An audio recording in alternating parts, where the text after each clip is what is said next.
Assalamualaikum warahmatullahi wabarakatuh. Pada video kali ini saya akan menerangkan aplikasi kias pada Money Changer. Tidak usah berlama-lama, mari kita lanjut pada penjelasannya.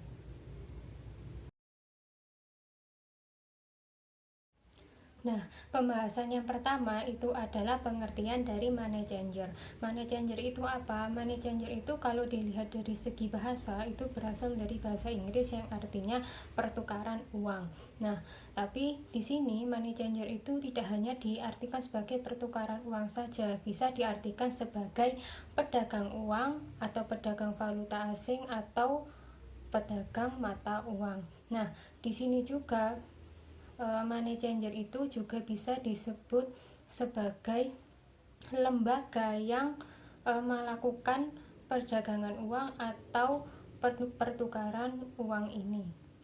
Nah, kemudian lembaga yang melakukan penukaran uang atau mata uang, atau bisa juga kita sebut dengan lembaga yang mendagangkan mata uang, itu ada dua. Bisa diperdagangkan oleh bank, bisa diperdagangkan oleh money changer ini. Nah, jadi kalau misalnya bank itu melakukan pertukaran uang atau pertukaran mata uang itu dalam skala besar, jadi biasanya itu dilakukan oleh misalnya importir, terus eksportir, atau para orang yang membutuhkan mata uang asing dalam jumlah banyak. Kalau misalnya money changer itu biasanya dilakukan oleh perorangan yang ingin mendapatkan mata uang asing tapi tidak dalam jumlah yang banyak. Nah, dari penjelasan tadi itu kan sudah dapat diketahui bahwasanya money changer itu memiliki fungsi, yaitu sebagai perantara orang yang ingin atau membutuhkan mata uang negara asing. Nah, di sini money changer itu memiliki keuntungan atau mendapatkan keuntungan dari selisih kurs jual dan selisih kurs beli. Nah, kurs jual sendiri itu adalah ketika bank atau pihak bank yang sebagai pedagang atau pihak perantaranya itu menjual dan nasabah itu membeli. Kemudian kurs beli itu adalah ketika bank membeli dan nasabah menjual. Nah, di sini keuntungannya itu didapatkan dari selisih kurs jual dan kurs beli. Jadi biasanya kurs jual itu lebih tinggi daripada kurs beli. Kalau misalnya terjadi penurunan, maksudnya kurs beli itu lebih tinggi daripada kurs jual, maka secara otomatis pihak bank atau money changer-nya itu mengalami kerugian.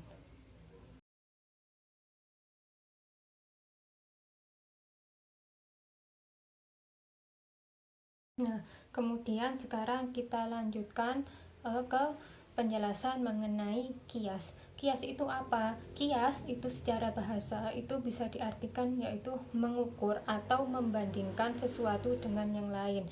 Kemudian kias kalau menurut ahli hukum Islam atau ahli fikih itu adalah menyamakan hukum cabang kepada hukum asal karena adanya kesamaan atau alasan yang nanti kita sebut sebagai ilat.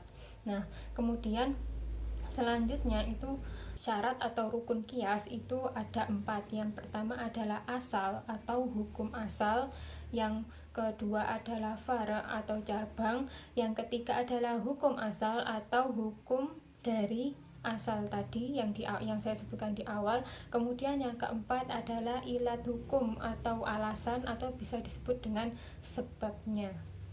Agar lebih paham lagi, kita langsung ke contohnya saja.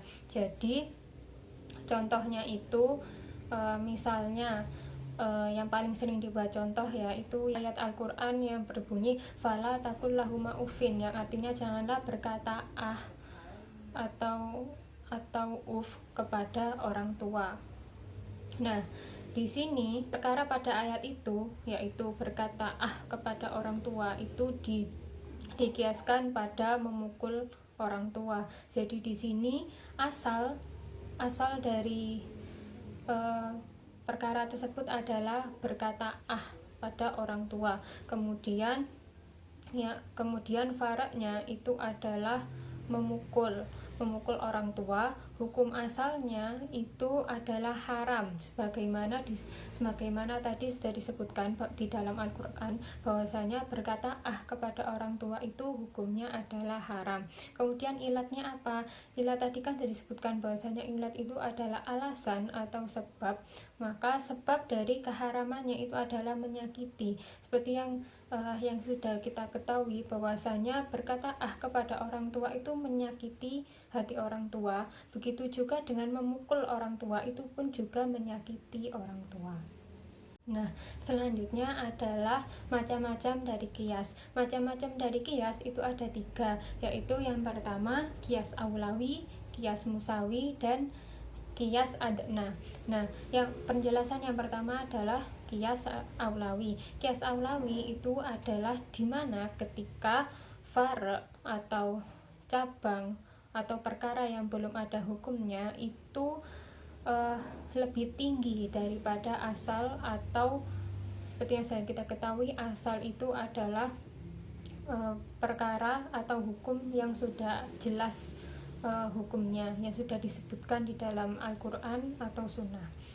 Nah, di sini contohnya itu misalnya memukul orang tua, seperti yang saya contohkan tadi, itu kan lebih tinggi, maksudnya lebih menyakiti daripada berkata begitu. Kemudian macam yang kedua adalah kias musawi. Kalau kias musawi ini itu derajatnya itu sama, misalnya memakan harta anak yatim dengan membakar harta anak yatim. Di sini derajatnya itu sama. Kemudian contoh yang ketiga adalah kias adna atau yang rendah, yang lebih rendah. Nah, di sini contohnya itu misalnya dalam jual beli gandum dan gandum itu kan mengandung riba. Nah, di sini disamakan dengan misalnya kita melakukan jual beli apel dengan apel. Nah, itu dianggap lebih rendah gitu daripada gandum. Nah, di sini jual beli apel dengan apel itu dikategorikan kias adna. Nah, kemudian sekarang kita masuk ke dalam aplikasi kias dalam money changer ini. Nah, sebelumnya kita akan membahas mengenai money changer dalam Islam. Jadi money changer sendiri itu bahasa Arabnya atau dalam kajian fikih itu disebut dengan as-sorfu. Nah, as-sorfu ini secara bahasa itu artinya memindah atau mengembalikan. Kemudian kalau menurut ahli fikih, pengertian dari as-sorfu sendiri itu adalah jual beli alat bayar, yaitu emas dengan emas atau perak dengan perak, atau alat sejenis, atau bisa juga misal yang berbeda, kayak contohnya misalnya emas dengan perak, atau gandum dengan kurma, atau yang lain-lainnya. Kemudian syarat dari sorf itu ada 2, yaitu yang pertama nilai nominalnya itu harus sama. Jadi kalau misalnya emas dengan emas itu takarannya harus sama, perak dengan perak juga takarannya harus sama, gandum dengan gandum takarannya juga sama, dan yang lainnya. Kemudian yang kedua itu harus dilakukan secara kontan. Nah, yang dilakukan dengan kontan ini itu hanya dikhususkan apabila benda yang ditukarkan itu berbeda. Jadi misalnya emas dengan perak itu boleh, tapi harus dengan cara kontan atau cash pada saat itu juga. Dalil dari as-sorfu ini itu terdapat pada hadis Nabi yang artinya jualah emas dengan emas, perak dengan perak, gandum dengan gandum, syair dengan syair, kurma dengan kurma, dan garam dengan garam, dengan syarat harus sama dan sejenis serta secara tunai. Nah, kalau yang tunai ini, jika jenisnya berbeda, maka jualah sekehendakmu jika dilakukan secara tunai.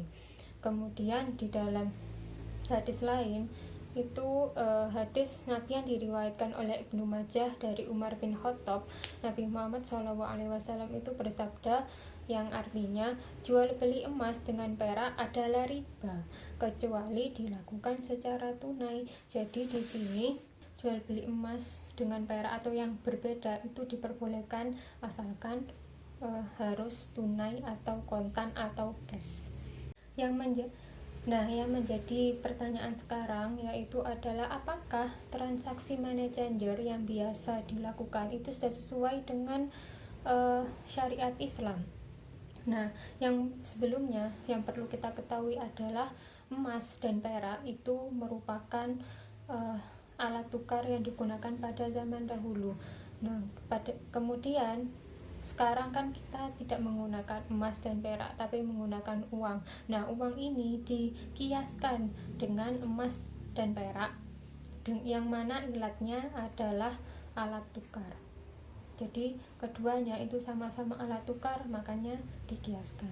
Nah, karena sudah sesuai dengan Islam, yaitu mata uang itu bisa disamakan atau dikiaskan dengan emas dan perak, maka transaksi money changer itu sebenarnya tidak perlu ada yang dipermasalahkan. Kenapa? Karena sudah sesuai dengan syariat Islam. Jadi kita tahu ya bahwasanya dalam money changer, tukar menukar mata uang itu kan nilainya sudah dikonversikan sehingga nominalnya itu sama.